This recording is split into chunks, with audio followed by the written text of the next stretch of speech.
Saudara, Kejaksaan Agung kembali memeriksa Menteri Komunikasi dan Informatika Johnny G. Plate untuk kasus korupsi pengadaan BTS 4G dan paket Bakti Kemenkominfo. Johnny G. Plate diperiksa selama 6 jam kemarin dan menjawab 26 pertanyaan dari penyidik Kejaksaan Agung. Sebelumnya Johnny diperiksa pada 15 Februari lalu. Selain melakukan pemeriksaan terhadap Johnny G. Plate, penyidik dari Kejaksaan Agung juga memeriksa 6 saksi lainnya, termasuk 1 orang dari Kemenkominfo. Sejauh ini, total sudah ada 5 tersangka untuk dugaan korupsi pengadaan BTS 4G dan paket Bakti di Kementerian Kominfo.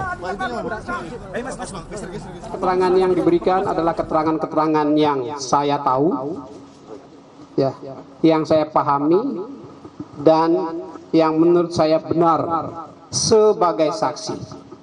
Ya, itu telah saya lakukan dengan penuh tanggung jawab.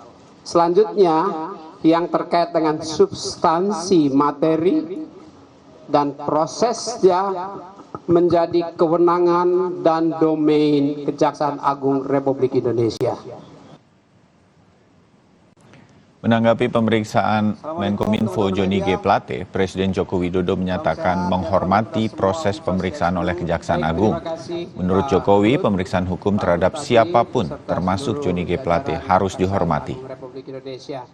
Rekan-rekan media sekalian, Assalamualaikum warahmatullahi wabarakatuh. Ya, kita hormati. Semua proses hukum kita hormati. Semua proses hukum kita hormati.